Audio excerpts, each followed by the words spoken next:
So I'm going to give you an opportunity to throw questions at me right off if you want to. What's bioidentical hormones? Okay. So starting back, and some of this, like I said, you'll read in the subsequent articles, but women started on hormones, ages and ages ago. They started crushing up ovaries and drinking urine of pregnant women and stuff like that. And eventually we realized that we could get estrogen extracted from certain plants, yams and root plants and soy products and things like that. So bioidentical actually means that the chemical structure of the compound fits directly into the receptor of our human female body. And that's all it means. So what is menopause? It's a lack of estrogen specifically, which is what we feel the most, a lack of also progesterone and some of the other hormones that are produced specifically by the ovary, which, sad as it may sound, fails as we age. It basically starts to fail as soon as we are born. We're born with all the eggs we're ever going to have in our ovaries. Menopause is what we consider a whole year of no periods. The climacteric, big long word, is like, when we start to have hormones, the ovaries aren't functioning quite as nicely as they should be, and we end up with some hormone deficits, and we end up with symptoms, and that can be at 10 years prior to the stopping of the menstrual cycle. So in basically menopause, the climacteric or the perimenopausal symptoms start in the early 40s, even for people who have ovaries. So what natural means by definition is produced from an animal, plant, or mineral. When we talk about options for hormones, we talk natural. You guys have been talking to me already about Premarin. What's Premarin from? Pregnant mare's urine. So it's all natural. Okay? And it's not bioidentical because it's not from human source. That's one option, is the Premarin. Then I said we found we could alter the chemical structure of yams, roots, soy, and synthesize it into a chemical structure that fits the receptor. So now we've taken a plant source, but it's not natural. Well, it's natural because it's from a plant, but it's being synthesized in a lab and made into a chemical structure that will fit our receptors. Because anything coming from a yam or soy is not going to fit our chemical structure right off. It's got to be altered somehow. We can consider them natural because they're coming directly from animal, plant, or mineral, but they're chemically altered. But they're still called bioidentical because they're fitting our receptor. So it's a little confusing. So you would consider that you might need hormones if anybody who might have these symptoms? Vaginal dryness. Right. So your vaginal tissues, bladder, vagina, vulvar tissues, all of that area down there have estrogen receptors, which are looking for estrogen. And they get dry, and when they get dry, they get very irritated. So I have patients coming out all the time, I have an infection. It's sore, it burns, it hurts, sex hurts. They think it's an infection when in fact it's a dryness, it's a thinning of the skin, and it's a lack of estrogen. Estrogen will also help with overactive bladder, or that urgency, like you have to go all the time and getting up at night to go all the time. Vaginal estrogen or certain estrogens will help those tissues prevent that. Also recurrent urinary tract infections, and sometimes, and obviously sexual pain and atrophy or irritation in the vaginal tissues, yeah. Night sweats. So vasomotor symptoms, yeah. So hot flashes, night sweats, that kind of, like, people describe it to me where they say they're sitting in a meeting, they're talking to somebody, and then they just feel that they're getting red and flushed, and they're embarrassed, and they can't manage to continue their conversation. It kind of throws them off their day. So those would be vasomotor, hot flashes, and night sweats. We call that cognitive decline. So you start to feel kind of out of sorts and memory loss and kind of not sharp. Yep. So the brain has estrogen receptors, and it's kind of like looking for estrogen. There are risks to everything we do, and so we want to make sure that the benefit outweighs the risk. And if we're going to be taking estrogen, are the benefits, the improved quality of life, worth the risks? So being on hormones for more than, jury's out a little bit, but more than 3 to 5 years increases risk of breast cancer. Average age of menopause is 51. Is not only it's not only helpful, it's a good idea. So you want to be on hormones until the average age of menopause if you're surgically menopausal, if someone's taken your ovaries out or your ovaries are failing. So taking hormones up to the age when you would normally have hormones in your body is very safe. We now know that taking hormones right around the time of menopause, so we'll say 50, 51-ish, for the next 5 years is actually beneficial in terms of breast cancer risk, heart disease risk, stroke risk. There is a slight increased risk of blood clots that form in your legs that can break to your lungs. It's tiny though in that age range around the 50 to 55 to 60 even year mark. So we know that if you're going to take hormones, you should be taking it right around the time of natural menopause, 50 to 51, obviously up until then as well, and up to sort of reassess annually with your doctor, but up to 55 is very safe. I think it needs to be a real big take-home message, but if you have a uterus and you're taking estrogen, you need to be on progesterone.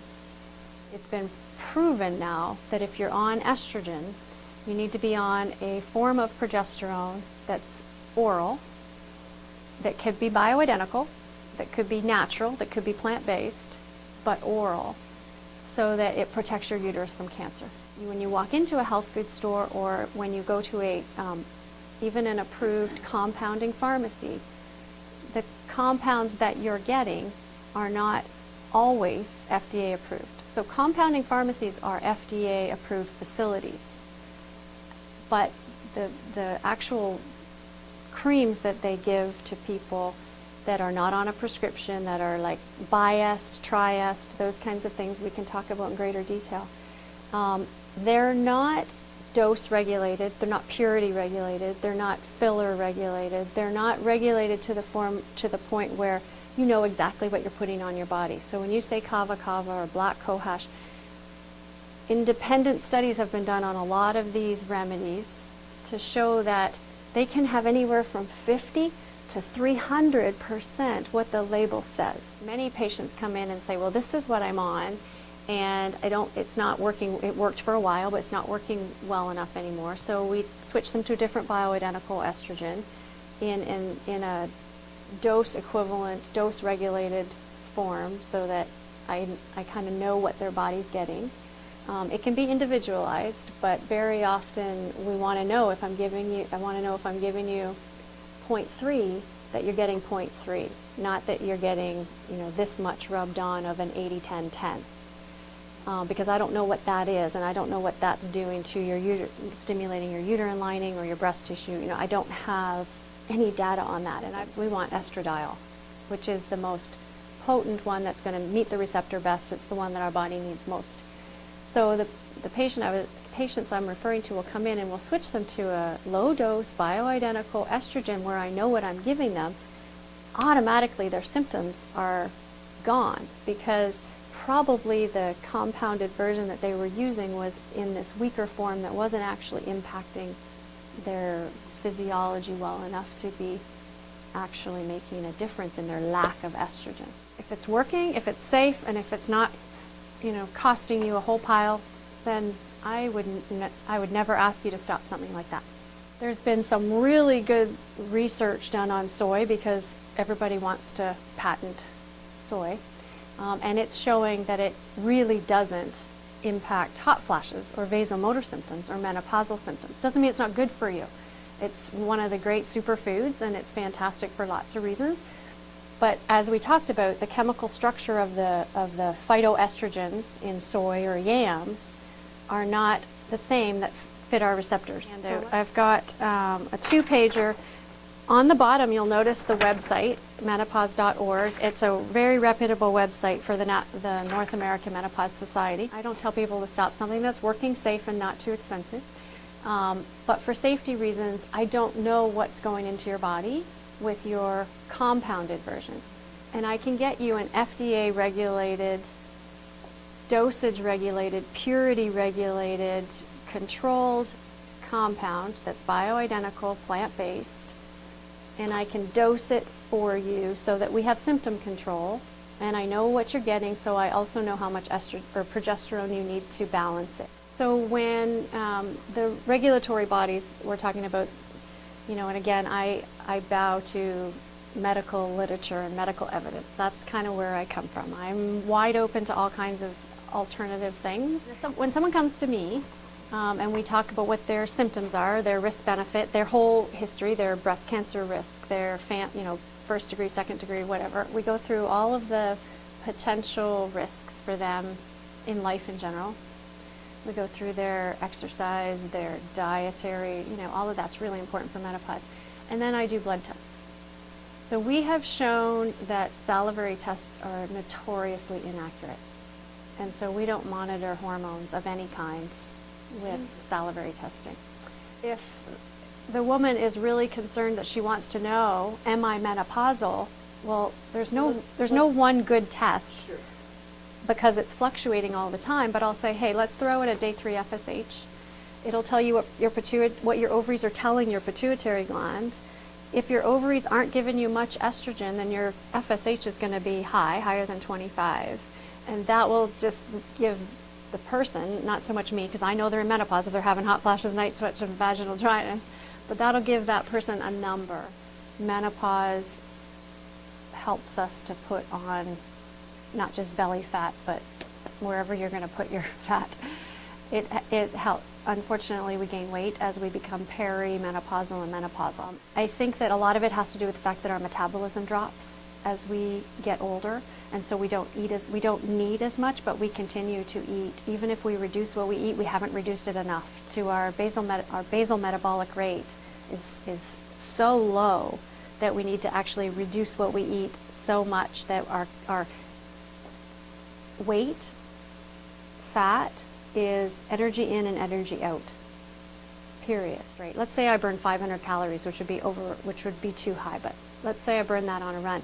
I have to do that 7 times to burn 1 pound, because 1 pound is 3,500 calories. So our basal metabolic rate goes down. We've got to balance our energy in and our energy out, and I think that I wouldn't take estrogen specifically for weight loss, but I think normalizing your estrogen progesterone levels is probably going to help you feel better overall, make your life and your exercise schedule and your diet a whole lot better too. And exercise is going to get your blood supply to all your endocrine glands going, so you're going to get better production of all of those hormones in your body. If your symptoms are vaginal, do it vaginally. If your symptoms, if your symptoms are systemic in your body, hot flashes, night sweats, insomnia, you have to do systemic hormones to hit those symptoms. There are no FDA-approved products on the market for libido. There are risks to taking a male hormone.